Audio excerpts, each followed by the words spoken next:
Good. Yes. Is there any other? I think there's no time for that.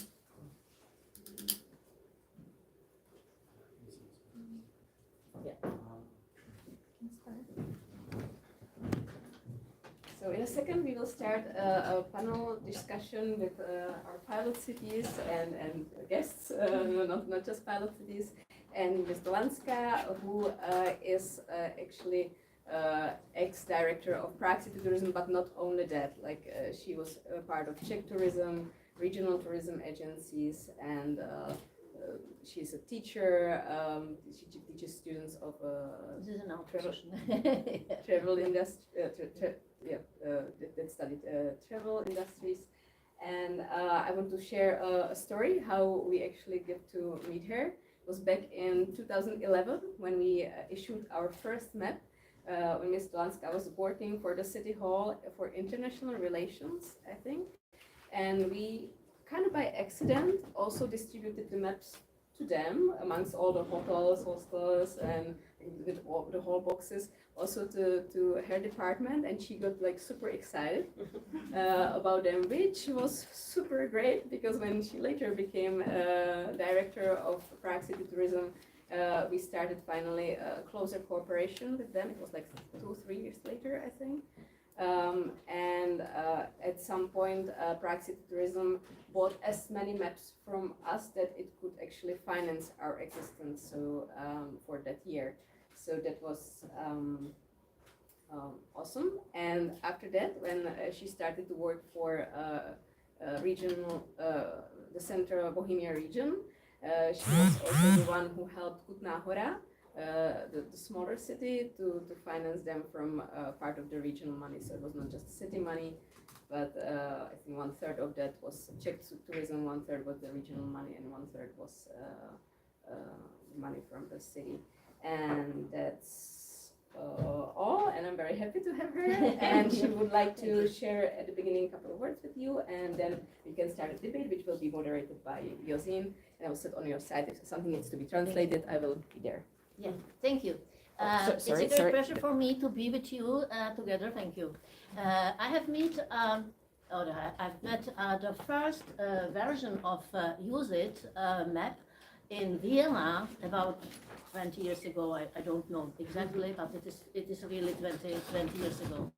And I was surprised. What's interesting was the text part of this map. And I have said, and it's fantastic if we have something else in Prague. And it was only 2 or 3 years later, was coming to me the people from this organization, and we have cooperated with them together. But I would like to say it's now the position of this map is some special, like before. And what I will you explain is some special, and I would like to say it in Czech, and I would like if you can translate it.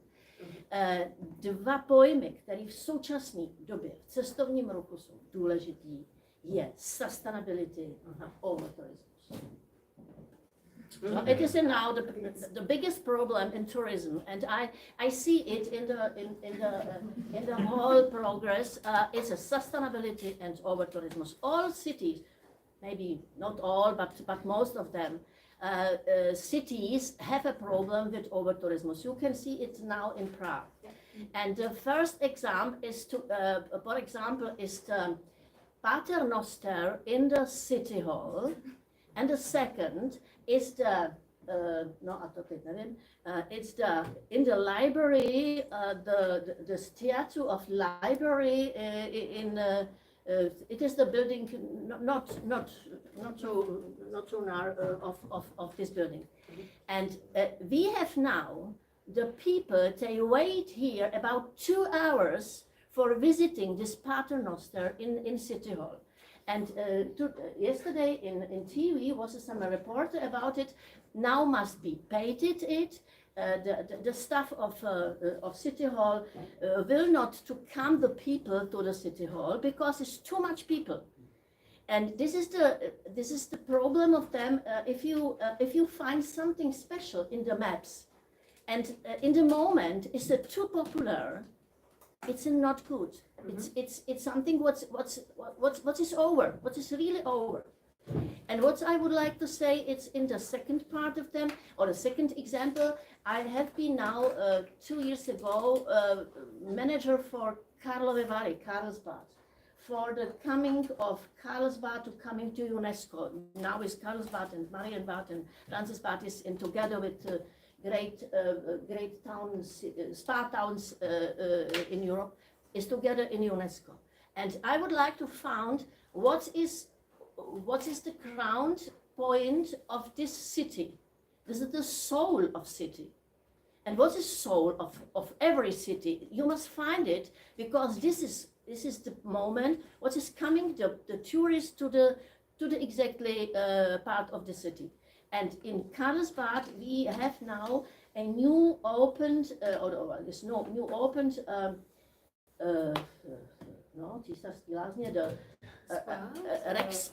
Rex Spa building, not spa. It is the only building, and it is now reconstructed for the concert, for the exhibitions. It's a really biggest. In 19th century, it was some building with 160 bedrooms, and the people was coming to some spa process, and after them they have a big party in the first part of this really big city.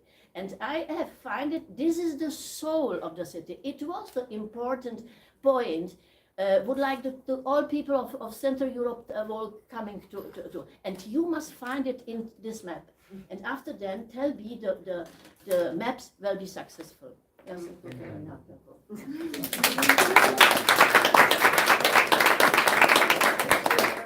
We are in touch with this city, Carlsbad, and they might have their use come up in the coming years. Carlsbad, it's in West Bohemia. West. Okay. So That yeah, would like be for cool. 2 months we are in touch with them. Nice. So I'll give you them. Such a cute little microphone.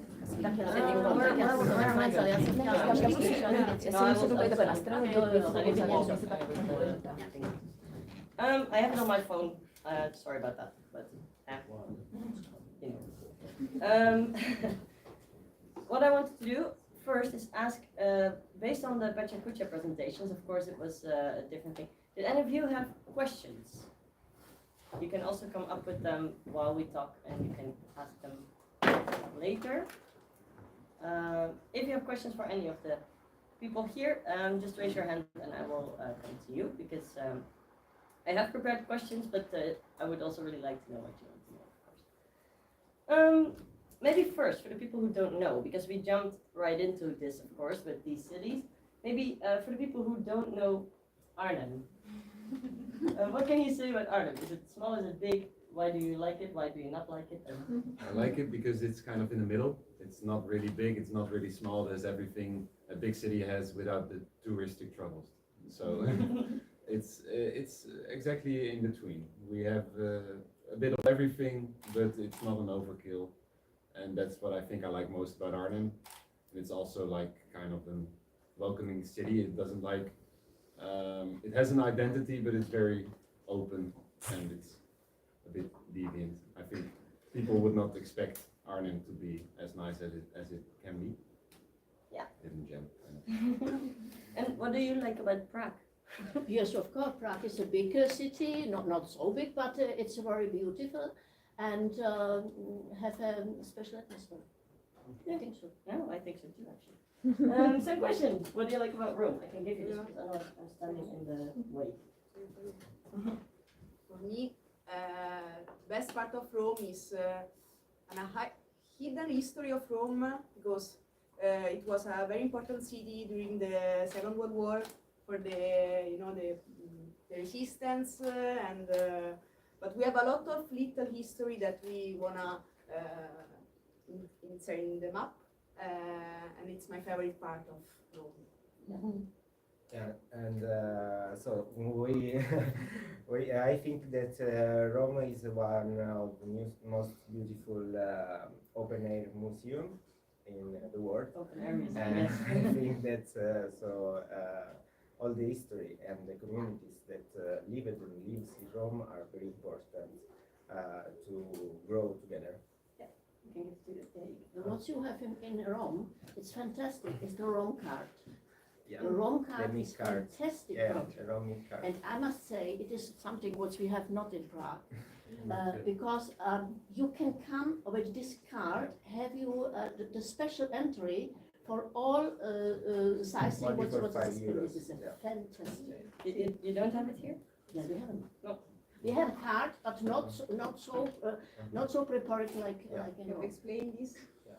In Rome there is this card called MIC card, and with €5 for a year you can enter in all the museum, public museum of Rome. But the special entry is fantastic, Yeah. because the people must say, I'm sorry. No, it's okay, it's okay, I like it. They must stay and wait. And if you have the card, you can come. And this is the summer moment, what bring like a satisfaction for the tourists. Yeah, for people Yeah, supposed to be prepared, yeah. And when it comes to Ulster, because I think, which one's smaller, Ulster or Arnhem? How many inhabitants in Ireland? I think 150, close to 160,000. So same as Ulster. Oh, we're Same as similar. 170. Yeah. So about Ulster, I love that is 14 lakes inside the city. So it's like super green, super like for people who wants to be active and so on. So I love this, that you can also walk anywhere almost, and that's easy to transport yourself from point A to point B. But also the con of Ocean, or like a trouble Ocean has, is that it's laying in the Parmia and Mazuri region, and Mazure is the most known part of these two regions. So usually people go through Olsztyn to Mazuria and don't stop there, don't astonish the city, see around and so on. So that's why the Olsztyn map, actually, we thought it's a great project for Olsztyn, because it's a city that you don't really stop at, and you just go through, and there's so many hidden gems that even Mazuria region doesn't have. So that's what I like about it. It's hidden and unknown yet, but with using maps, we try to change it. The reason, yeah? I have a question. Can I give you the mic? Or my request for a mic? I have a question to the first people. About this, you mentioned about the tourism sustainability, that you're lacking it in Prague. Did I understand it correctly? Yeah. And this is what I'm not quite sure that, can you elaborate more on that? Because to me, the sustainability is like, there's the economic, I just also read this definition. It has a 3 pillar: economic, social, and environment. So when you have a non-stop, the tourists coming and exploring, so why is the problem with the sustainability? I'll come back. So we'll repeat the question. You were asking why there is a problem with sustainability in the sense. In what context? Yeah. In what context? Yeah, because sustainability can mean multiple things. It can mean how long you can keep a project going. It can mean something with ecotourism, of course. And I think he's asking, could you elaborate a little bit on the sustainability part you were speaking about? Yeah, it is a big problem, of course. I can understand it. The first of them, if you will have in the city, in all cities, will you have some sustainability? You must have some regulation. It is not other possible. Regulation can be with entry, with the paying. If you will come to the place, you must more pay. Or you must be before registered on was page, and after them can you come to the object or not? This is the sustainability, because only I don't know how many people can come to the Prague Castle for one day. It's not possible to come. I don't know, 2,000 coming to the house, not more. And after them, of course, you will prepare some so much other activities that the people are coming not only in the July and August, but in I don't know May. in the spring and in the autumn on the other part of the years, and they will be summer regulated for the many people for the whole year, and this is a summer sustainability. Yeah. Yeah, so sustainability in the sense that tourism is not sustainable if you just let it go. Like it will break Yeah. down buildings, it will break down cities. We've seen it, like in Prague, as you just said, and also we've seen it in Amsterdam. We've seen in Barcelona. Now Venezia. Yeah, If you Venezia is hear something sinking. about, you must pay five euros per day if they will come to visit Venezia. To keep it, to make sure that people aren't just running over the city, that Yeah. if they pay, they have to consciously also handle the city and the places they visit, I think, right? Yeah. Is there any of your city, of course, has a pretty big problem with Only over about this tourism, stuff maybe. of Venice, I think it's the last, is for me to pay for entering a city is the last choice. Yes. Yeah. Last Yeah. see. Last resort. But Yeah, yeah. how can So, you so do it? they were late in this process. Yeah. They had to manage it years ago. Yeah, yeah, yeah. Oh, yeah, you can. I want It's to from add countries, yeah. something about this. So I'm very right with you with this question, and I think that we have a big problem in Rome now.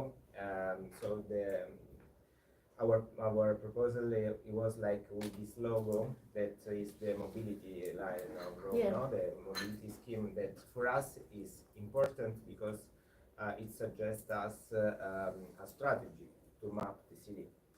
But at the same time is so the use maps project 2 is a denounce to the administration to so to build new kind of mobility or to maintain it, because we have so a lot of tourists, and so many times for the mobility that is not good, they use taxi and everything that is not sustainable, no? And so another big question in Rome is the cyclable so road, because they are interrupted. And so for this reason we are like working on every Sorry, you go on. okay, I will fix on this. every kind of sustainable mobility in this way. That's help the sustainable team that you said before about like to diffuse the tourism, Yeah. not only overbooking on the center. Yeah. So today the new center of Rome is not the monumental part. This is the same problem Yeah, as it's the Prague, of districts, course. are the districts that are not in the center line, in the center circle. I will quickly put it. I have 2 questions. I will come to you. I have seen both of you. The reason that we're talking about this at the moment, because today is of course all about funding, and I think the cities that we spoke to today, and I will also go and ask Arnhem and Austin later what your selling point is, because in this case for Prague and Rome, a used selling point for funding is this topic, the sustainability. This is where you can make a difference. It's important to find that angle for your city and for your map. Because USIT does try to pull tourists out of the center, away from the big buildings. This is exactly what Amsterdam has been trying to do, USIT Amsterdam, and they also were already quite successful in talking to the municipality about this. I will go to the question in the crowd first, and then I really have to ask mine also. Yeah, I've got a more financial question as well, because, well, you're sitting here, and it's nice to have someone sitting there who has been in the institutions where we ask money from, because I think a problem we approach a lot, I think all of our teams, is that sometimes people want to fund your project, but only for a year, and then afterwards maybe they like your project, they really have the goodwill, but they don't want to make it like a burden for themselves. How do you see this? Like how do you think? What do you think? Like if you're In this matter, you mean? Yeah. How can we convince institutions to fund us for multiple years? So to be a burden for the institutions, like a financial burden. It's somewhat difficult, yeah. Yeah, we have this a lot because Prague, of course, how many maps have you made? 10? 10? Yeah. I want to say 10. 10. I will count in a while. Like maybe I will come with a And number. this but is, for us, this is unique that we have someone who can make 10 maps. yeah. Most of the time, I think 5, 6 is mostly. Nantes is now at 6, right? Yeah, so that's also already quite a lot. Do you have an answer for us, like how we can? It's also a form of sustainability. Can keep it going. Yeah, of course, but I can understand it's some difficult problem to gather, find some the places or some I don't know what I can explain it, some atmosphere of this in these new maps. For the people, they will come and will see something other, like the other people in the city. Of course, the center of the cities, they are coming. Only this one is interesting for the people, but you must find something what is underground of the city. And after them, can you explain it for the people and they can come to other place? Yeah. So you mean find your angle and explain it to the administration? Yes. Exactly. So many questions. That's good, actually. Ivan was first, and then I come to you.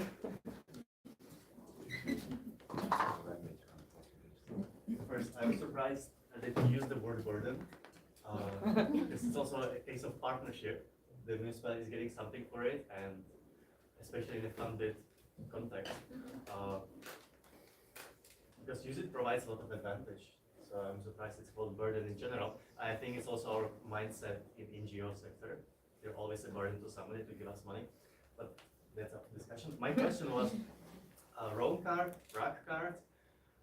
In my mind, when I was hearing about it, it's reinforcing the over-tourism because people go to the same places they heard about, where everybody goes to. You're right. Yeah, so Yeah, it's you're similar. right. Yeah, And of then course. if you have even more explanation behind it, why it's good or not good, I'm thinking about the opposite Rome card, like external districts way of card. Yeah, I think that's what you're trying to do. Yeah.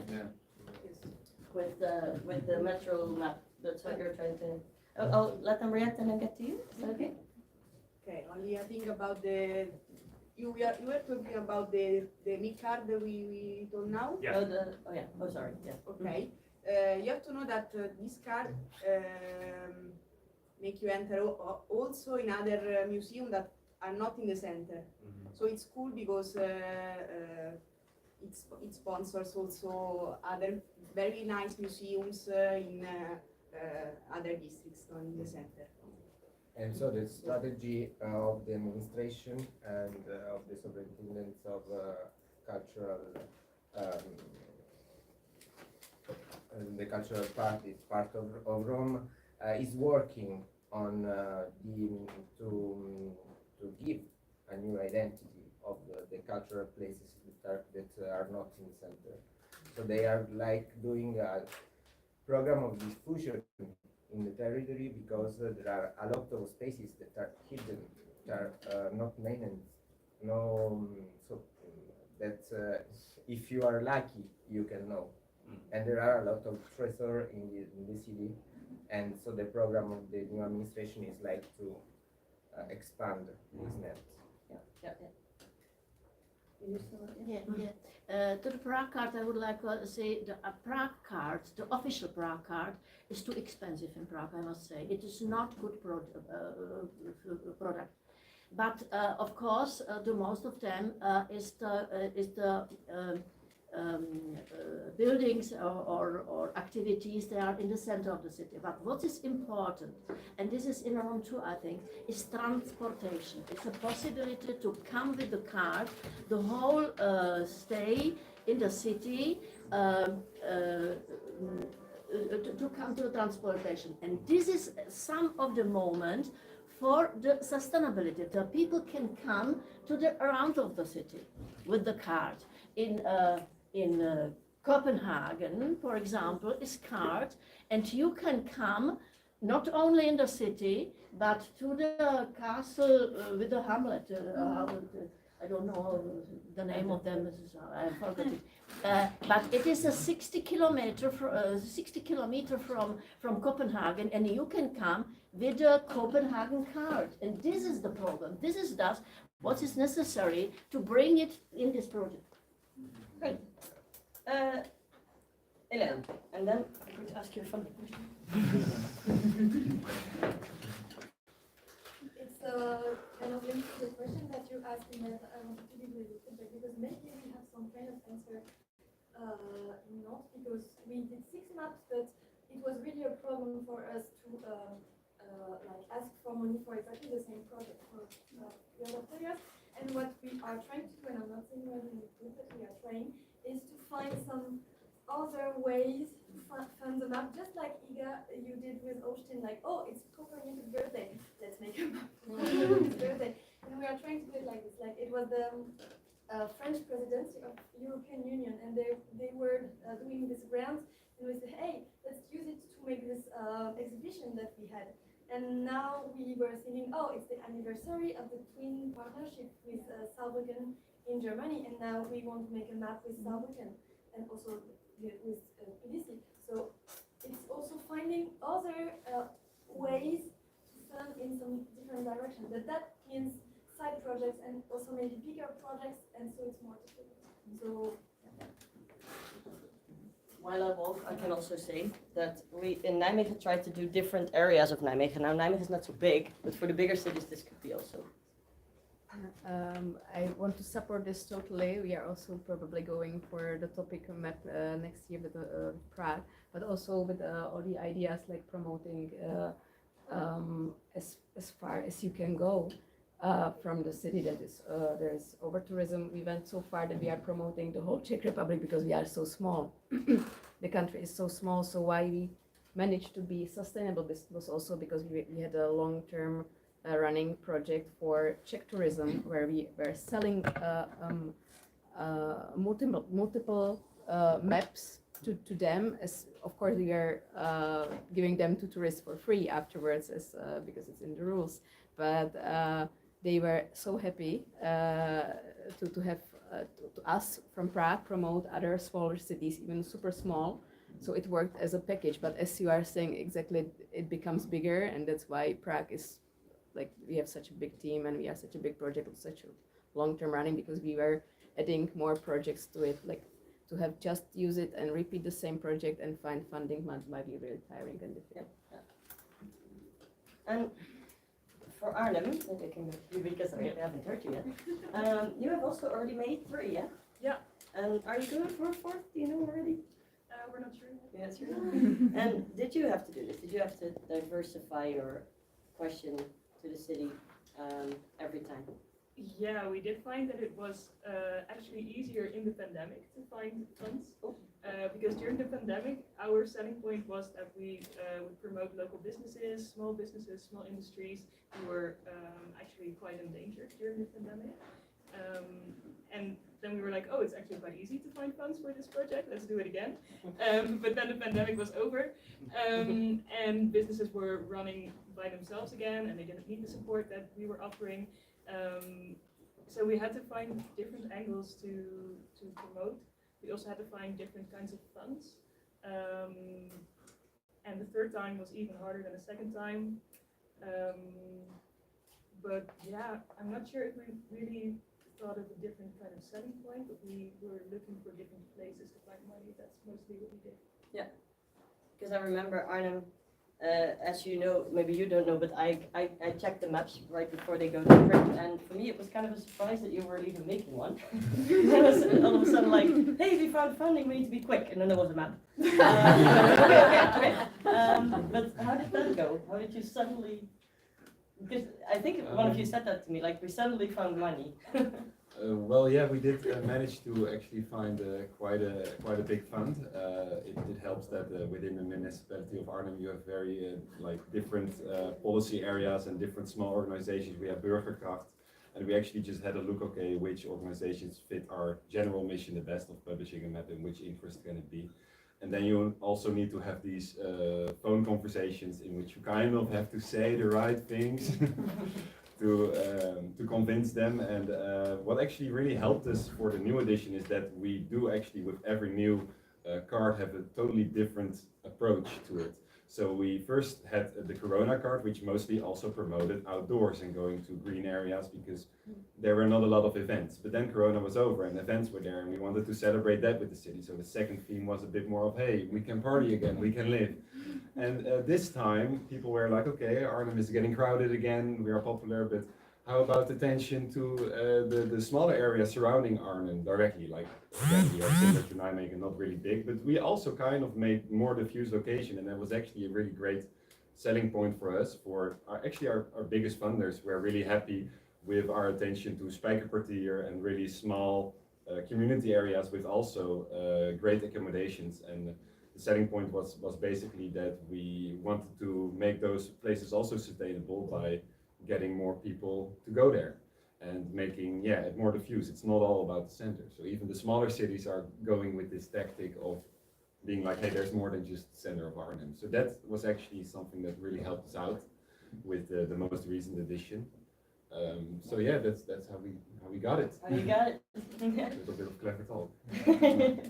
Did you hear that? The last part? He said a little bit of clever talk. And Iga, you were saying that, because this basically what you're saying is there's different departments that fund different needs. That's what Peter just said. And burgerkracht, the word he used, means civilization, civil power, like civilian power. So people who at their own power make things. There's these projects all around, yeah? But you also said, Iga, that you got money to learn skills for your volunteers, which is basically what we're doing here, the Erasmus Plus, but then on a bigger level. And I was wondering, what did you learn? Because you taught English skills to your volunteers, and you did all the things. But what did you learn over time? Because when we met you, you were 18, now you're not.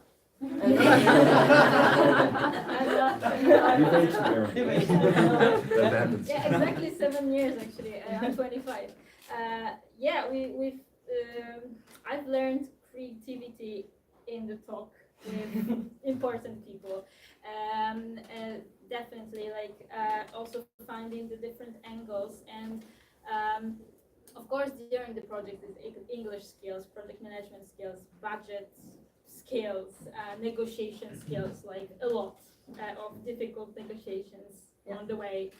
And but I also have this feeling that brand of the group or the organization is really also important. Like I don't say that our sandcastle contest made us made our brand grow, maybe somehow, but because we did a lot of small and bigger projects for our peers, for the schools before, and we were appearing on the news, in the newspapers, local newspapers, local radio station, and the name of the organization, Olsztyn 2.0, was known kind of around the city. It also helped to build this trust that we are not just kids, 18 years old, anonymous kids, but kids that learn something already and that can handle the amount of money that we're asking for. Because I can imagine that when youth are coming to the city hall, to the regional department, it can be scary also for the this other side of the talk, because they also have the responsibility where they give money, to whom they give money, and what they invest in. So I think it's really important to wisely and consciously build the brand of your group, or collect the experiences that you personally have, to also combine it to your overall experience in the project that you did. Whatever it was, it could be a theater group that you were conducting in school. It also gives you some kind of experience, and I think this is important, because I wouldn't say today, like this 7 years ago, I wouldn't think of this, that some school projects that we did with Bartek, with Marcin, will bring me here, and that I will work as a fundraiser in the company that I work for today. So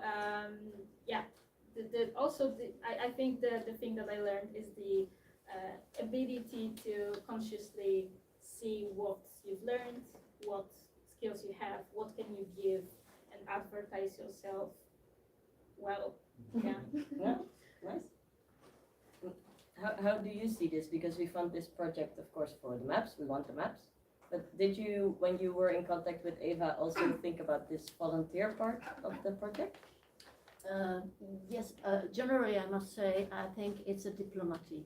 You must find the right people. You must find the right organization take will with you cooperate. And with the volunteers we have cooperated together. We have prepared some materials, and of course, if I was in the position, we have some bring it in on the fairs and other places. But now in this situation, what is necessary, you must really find the exactly person you can help. Yeah. And I started this round asking all of you why you love your city, and I did that because we all know, like the elephant in the room is here, that finding funding is not always fun. It can be, and I know this because I get quite a lot of emails from people who want to start maps, but not all of them make it. Like I don't have percentages of this, but many of them stop at this phase because it's no fun. So that's why I wanted to remind ourselves why we get into this, why we love the city.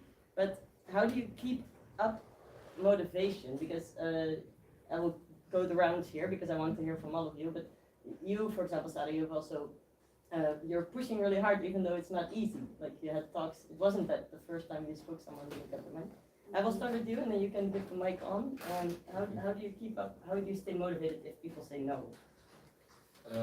Because I've decided for myself I wanted to do this. I wanted to kind of professionalize myself. I wanted to be the money person. I wanted to get the funds in. I wanted to make another map, and you don't stop at a no. You start evaluating why is there a no, and what can be done different. So you incrementally, get better and better, and then at a certain point you will find someone that says yes.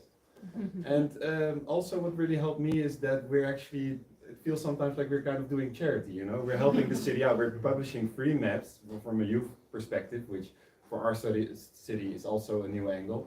And we're doing it just because we like to share our city. So I also sometimes feel a bit weird about it, like we shouldn't even have to sell ourselves because we're doing charity. We're doing the work for the city council. So I think that also helps with the motivation. And but for me, it's especially that I just had this target for myself.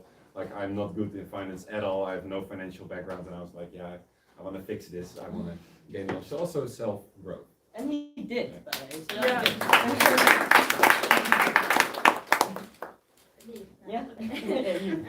So I will again somehow connect it with the experience that you gain when you are young and naive and do the projects and fail so many times. And I think these lessons that we learned when failing again and again, when we have so many fuck-ups during our projects that I can count now.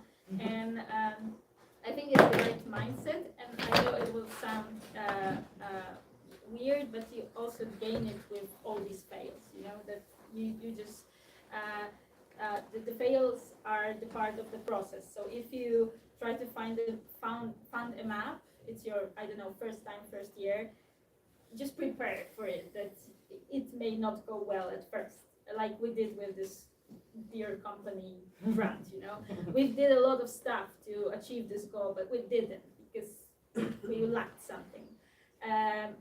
And this is, I think, the matter of mindset, because you just gain it maybe with years, maybe with age, I don't know, but like you said, like you go enough times to different departments and talks and maybe private companies, and you hear no all the time, but there will be someone who will say yes. But also what is important to always evaluate every meeting, every talk that you had, and every no that you got, because you learn from this. So do not stop on this that you got the no, and okay, never mind. But try to analyze it. Why? Because maybe there is a reason you get the no, I think. I think that I may know why we got the no's for a couple of projects, and I think I will try to avoid some, project ideas or sentences in the talk right now after these many fails. So the right mindset and evaluation of every talk. Yeah. So I'm very right with you because our motto is that if there isn't a crisis, a growth is impossible. So no growth without crisis. Yeah, no growth without crisis. And this is the start, the point of start for us, and the people are the start of this project because we believe that the most important thing is like to create first a community, respectful community that trusts you and you trust them. So it's very important because it's a process, it's a project, it's a common project. Everyone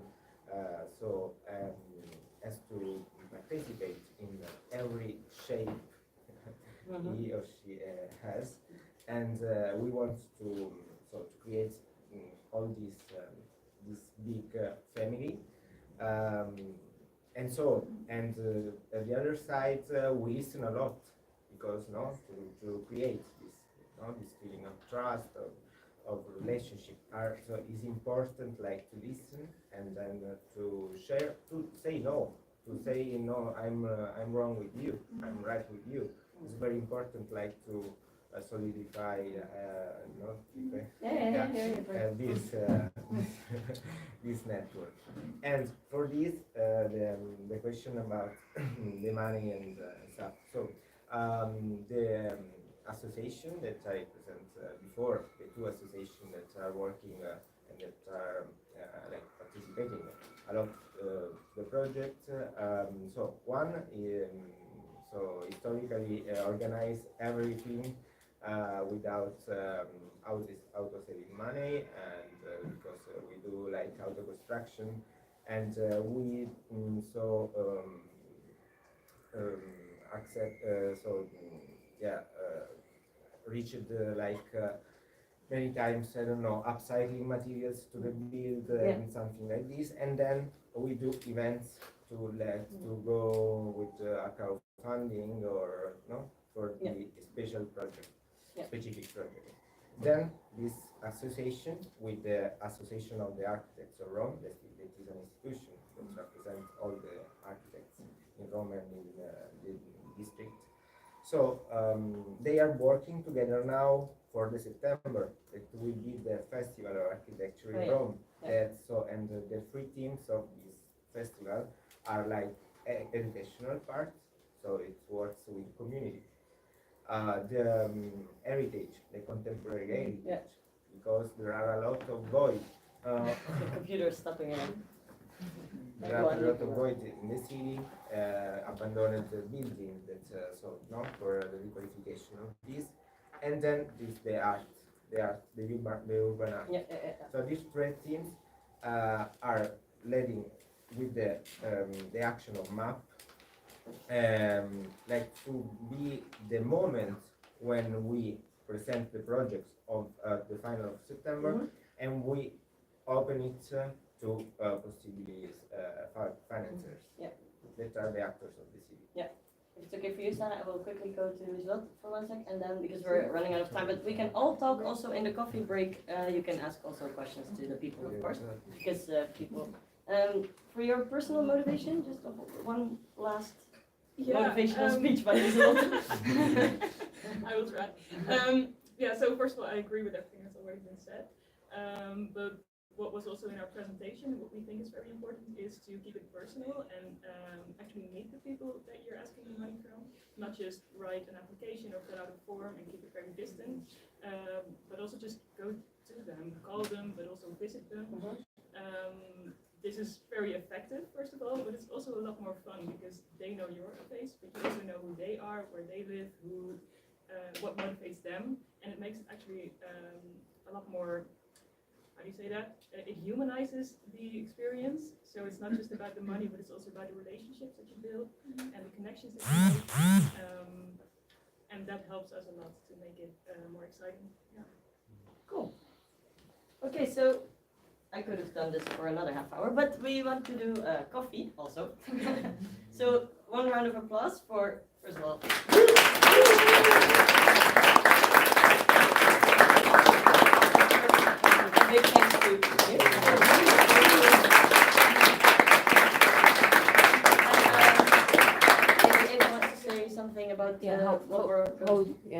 that will work. What we will do now? I don't need this. Oh, you don't right? need. Oh no, the live doesn't really need to know our coffee break. And so we will have another round of Pecha